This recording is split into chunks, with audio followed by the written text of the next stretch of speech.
Good morning, RK. How are you doing? I'm doing great, Arrow. I appreciate you having me, and I'm ready. I'm ready to get going. This is a gift to be with you because we are living in an age right now, RK, that your book says it all. The yards between us. I mean, look at what's happening to this world, and I swear more people are retreating and they're going back into hiding. And we need books like yours to inspire people that, yes, there's going to be a storm, but we can make it. We can, and not just we can make it, but there is paradise on the other end of that storm. You're right about that. But what did you go through mentally, though, to get there? Because it had to be more than just a dream. I mean, it's like you envision it, but now you got to make it happen. You got to activate it. Yeah, definitely. As life is for all people, there are obstacles. I think I learned that the biggest obstacle was myself. As someone who's been a lifelong teammate to other people on the football field, I had to find out how to be a teammate to myself in life, how to pick myself up when I fell down, how to support myself when I was feeling a little less than 100%, how to give myself grace when I fell short from time to time. So just taking that same mentality that football taught me of being a great teammate, I had to apply to myself. And it's something that I'm still working on to this day. No one's a finished product, but it has helped me get to where I am today, and not even hopefully, it will propel me further. I'm glad you talked about being the individual self, because so many times people, they shove you onto these teams that, it's like, God, you got to learn how to like each other, first of all. But if you don't like yourself, how is that to empower the team? And you being honest and transparent about being that individual, listening to that self and hearing that inner core speak, I mean, that is a journey, within itself. Definitely. It definitely is. And to get into that room, so there's so much sacrifice that happens, so much hard work and dedication and hours that happen, that the respect from your teammates will be there, just from who you are, just from what it takes to get in there. We all know what it takes because we all have had that similar route sports wise. So I think those components will come. But like you said, the respect for oneself, the love for oneself, the courage to share oneself with others, I think is the biggest roadblock, especially in male sports, where I think in male culture and in male sports culture, you've been taught a lot of time that vulnerability is softness or is weakness. Yep. That toughness and grit means compressing or repressing your emotions and moving forward regardless of how you're feeling or how you're doing as a human being. And that's just not the case. So unlearning that is a huge thing for men in general. I think it's even bigger when you add sport culture in the mix. But I think it's something that brings us as men, regardless of straight, gay, bisexual, regardless of what identity you are, I think that is what truly will bring us together. What's so loving about your heart is that you just identified everybody. And yet, but there are people in our world that only identify themselves. And it's like you are so open to accepting all people, and there's no judgment. I've been blessed to be a part of so many communities, to be a part of the Black community, to be a part of the LGBTQ plus community, to be a part of the sports community. Intersectionality is a beautiful bridge, and I hope to continue to bridge all these communities together. It is, I think, not to anyone's fault that it is hard to see the minority when you are the majority surrounded by the majority. So I think it is important to meet people that are different than you. I think it is important to read books about people's lives that you have not lived and to share in those experiences in some way. I think that it will broaden not only your horizons, but soften your heart to the humanity of other people that do not necessarily look like you or love like you or believe like you. So I think that is a huge component in our society. And hopefully this story and this book can do that for people. Well, here's the part that I picked up on. In the beginning, I'm thinking, oh, he was holding on to a secret. My God, what was it like to hold on to that secret? And then you changed me because you didn't have a secret. You just had a private life that not everybody knew about. And so all of a sudden, my vision changed. It changed that quickly. Yeah, my story is not just a coming out story. I think that's a reason that I wanted to write the book, The Yards Between Us, as well, because the coming out story was a catalyst for a lot of my advocacy, a lot of change that got me to speak on behalf of sport and on behalf of the LGBTQ plus community in a way that hadn't really been done before. But my book is not just a coming out book. Right. Everything that I write in there isn't to gear up to this coming out moment. It's to detail my life. It's to talk about mental health. It's to talk about racism. It's to talk about grief. toxic masculinity, vulnerability, family, all of these things. And I think that's important because when we look at people, we need to see them as people with multi identities and multi experiences, and not just see them as one thing and kind of stick to that label or what that label means to us in our mind.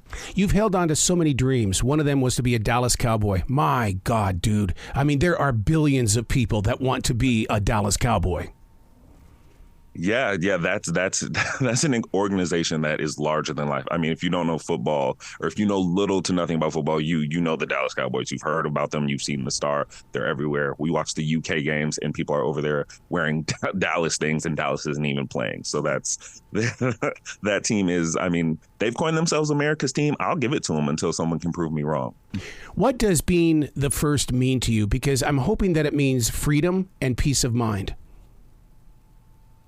Being the first, I really didn't set out to be the first of anything. I set out to just live a full life and be happy.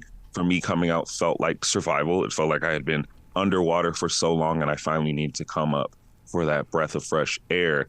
So being the first to me was unintentional. And now I think being the first to me means that it is kind of part of my duty to make sure I'm not the last, to make sure that there's a second, a third, a fourth, a fifth, and so on until we lose count. Because to be the first is great, but to be the first and only is not the goal. Mm-hmm. You know, that's lonely. That is, that shows that we are not progressing as a society, or specifically in this case as a sport and in the arena of male professional sports. So being the first to me just means that I need to make sure that I'm not the last and that there are many more to come after me. Being a sports figure, there's one thing that I learned being a third-degree black belt, and that is that the disciplines that you and I go through in order to craft our skills and talents, they become tools in our everyday world when all of that stuff that we did is gone and we're living life out here on the real streets. What were some of the lessons that you picked up on in the sport? Oh man, so many lessons. I mean, we had CBS mornings the other day. I had to wake up at like 4 a.m. I was like, okay, this is just like back then, I had to wake up at 4, get to the training room, do a whole workout, do meetings, get ready for practice. So punctuality is huge for me. Hard work, dedication, but really I think the biggest thing is accountability. Mm-hmm. I think in football, when you have a job to do, whether it be to hold the gap, whether it be to play man coverage, whether it be to catch the ball, run this certain route, do this certain technique, everyone on that field, everyone in that coaching staff, everyone on the sideline, everyone in that stadium is depending on you to do your job, to do what you said you were going to do and what you agreed on doing. And I think that is an important thing that all people not only can use or learn, but that really shows people who you are, that you're someone who says one thing and does it and follows through. So accountability, I think, is the biggest part that I've learned from football. It's something that I carry with me every day to just be a man of my word. And even when no one's looking to do the things that I say that I was going to do. You said two of my favorite words, punctuality and accountability. And I've been doing a lot of research on the behavior of young adults right now, because it's like I'm trying to figure out where they are. And the research is showing it's because there is a self-centeredness about them, because they don't believe they have authority or have to answer to authority. RK, it's people like us that we've got to figure out a language to speak with them so that we can get some leadership into their hearts. What are you seeing? I think that the POV I think is a little different. I think that especially young people now, they have so much kind of put on their plate as a young age, so much information to them via social media. Some of it correct, a lot of it not. And I think that it does kind of make you want to be selfish. You see, things like climate change, you see the political unrest, you see legislation being brought against so many people in ways that incite violence. And I think that you feel the only control you have, the only onus you have is over yourself, and to take your focus inward. I would encourage people to know that the only way that we're going to get through these hard times, the only way that you're going to get to where you want to go, that you're going to be happy, is with the people around you. It's with support. It's with family. It's with community. So I would look at it that way. To really be your happiest self and live your happiest life, you need to allow people in, and you need to be there for people. No one in this world, we weren't brought into this world alone. There's almost 8 billion people in this world. We weren't meant to go through anything alone. So I really encourage young people to find a community that they care about and that cares about them. Yeah. And go with that. Start there, and that'll propel you forward and create empathy. The book we're talking about is The Yards Between Us. I'm a writer. I understand what it takes to put words on a page. But when you're releasing it, and it's one of those things where you have those moments where you have to make that decision. Do I really want to put this on the page? Did you face anything like that? Yes. I think for me, it was with the experience that I had with other people, specifically with family, because, there are things that we went through that we don't talk about on a day-to-day basis. You know what I mean? Like, you're not going to Thanksgiving and talking about your trauma with your family. Things might come up and you might have a relationship, but for the most part, these are things we don't talk about. These are things we went through and hopefully come to some resolution for, but, we're not constantly bringing it up. I think a book can be a bit of a sour reminder, especially when other people then are being invited into these conversations and putting their own opinions on it or seeing their own kind of reflection in it. So I was hesitant to put experiences with loved ones in there. But at the end of the day, the relationships I have now are so strong and so intentional that to write about things that happened through my POV, I don't think could shake that. Mm-hmm. I think we all have understanding that, one, this is my story from me. And that as the narrator, I'm, of course, going to focus on my feelings and my experience, but I also was intentional in trying to not paint myself as a victim and or a hero, because I am neither of those things. I am a human being telling the story of his life in the way that he remembers it, in the way that it impacted him, in hopes to inspire others.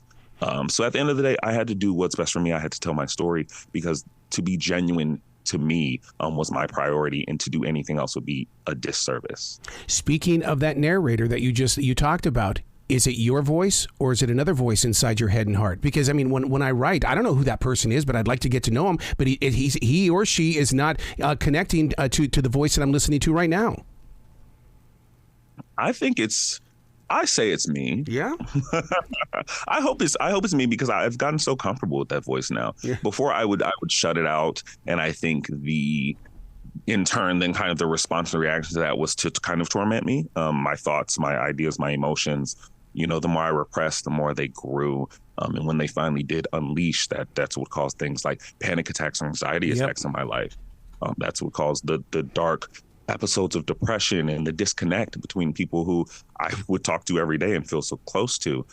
So I try to say it's me. It goes back to kind of my teammate mentality. I'm like, that's my teammate. Yeah. Regardless, me and him, we wake up together every day. We go to sleep together every day. We're with each other 24/7. So we need to be on the same page. I need to invite you in the same way you invite me in. And, every emotion, every thought doesn't always need to be shared. But at the same time, I need to be comfortable with it. I need to accept it. And I need to figure out how are we going to work through this? You sound like that you defrag. In other words, it's like when things happen, you question it, and then you question the answers, and then you move forward, because you find things on the inside so that you can walk with peace. I'm a very introspective person. I attribute that also to years of therapy that I will continue to do. But I think it's important. I think for so long I ignored myself. For so long I took myself for granted and pushed myself to limits that I didn't necessarily need to, for the benefit of other people and for the fear of really getting to know me and accepting me. So I'm maybe a little too over attentive to that now, but I think it's important. I think a relationship with self is important, because it sets up any relationship that we're going to have thus far, regardless of the level of intimacy or the time that you're going to be with someone. When I'm with someone in a room, I want to be fully present there, and I can't do that if I'm constantly in conflict with myself. Man, when you get used to ignoring yourself, all of a sudden that mirrored image is a candy-coated plastic bathroom mirror smile. How do you go through that storm when it's like, okay, I see you in there, but I'm not paying attention to you today, buddy? You got to dip your toe in. It's kind of like Santa Monica on a cold day. You want to get into the water, you got to dip your toe in. I'm not a jump in guy. I need to kind of fill it out. And there are times where you don't have time for a 2-hour cry and then binge and eat a carton of ice cream and watch TV. But you might have time for a 10-minute cry and then, put up your favorite song, shake it off, and go about your day. That's fine. No one's telling you to go through and unpack all your trauma in a day or in a week, in a month, but address it, come up with a plan, feel it for as long as you can. And then, get back to your life and to chasing your joy and your happiness. It's all a balance. We can live in both places. There were times when my best friend Joe passed away, as I talk about in my memoir, The Arts Between Us. And I was so sad, and I was dealing with so much grief and depression. Yep. But it was also in that period where I met Corey, my partner then and now, where I experienced happiness in a way that I never could. And it was kind of like mind-boggling for me to be at such a low place but still experience so many highs. But that is the human condition. We are complex people and beings, and we can unpack our trauma. We can cry for 10 minutes in the car listening to our favorite songs and then go out and have a great time with our friends. That's fine. But just dip your toe in, make sure that you are attending to that part of yourself in the ways that you can. RK, this book is screaming for the next level. In other words, the people are going to read it, they're going to activate it, they're going to share it, it's going to become a part of their weave in life. But is there a website that you're going to create for those that are secretly or privately trying to find their way through this storm? I would love to. I definitely have plans also in the nonprofit space.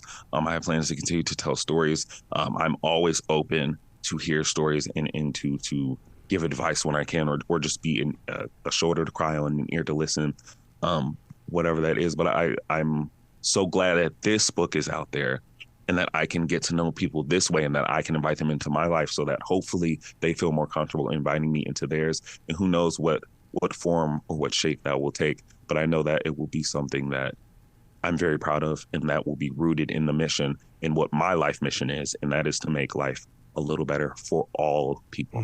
Yeah, in reading the book, the one thing that I felt deeply is that I'm going, he's going to be a YA author for young adults. He's going to write novels for young adults. I just feel it, because your storytelling is just unbelievably musical. There's something about it. Thank you. Thank you. That means so much to me. And I think young adults, I think that's such an important time, where you're kind of put into this mix of world pressure and societal pressure of being an adult, and still have not figured out the scars of your youth or the obstacles that you face, or kind of like where you've come from all that. Even if you've had a very blessed life like I've had as well, you're coming faced with the fact that you've taken some of that for granted, with the fact that you've been given certain privileges, which I think privilege is really just a reason then to fight for those who don't have it. Yeah. And I think as a young adult, that's when you're kind of learning it. Like, what is my place in this world? How do I give back to it? How do I leave my mark? But also, how do I hold on to happiness for myself and grow that? I think the young adults, especially now, are faced with so many challenges that the generation before them, that I didn't face, that the generation before me didn't face. And it's important to stay connected with them, because they are the future. So I would love to help them and to be a voice for them, and to write stories for them as well. Oh, I love where your heart is. RK, you got to come back to this show anytime in the future. The door is always going to be open for you. Oh my gosh, thank you so much. I've enjoyed our morning together, and I will be back then. I'll definitely be back. Excellent. Will you be brilliant today, okay? Thank you, and you continue to be brilliant.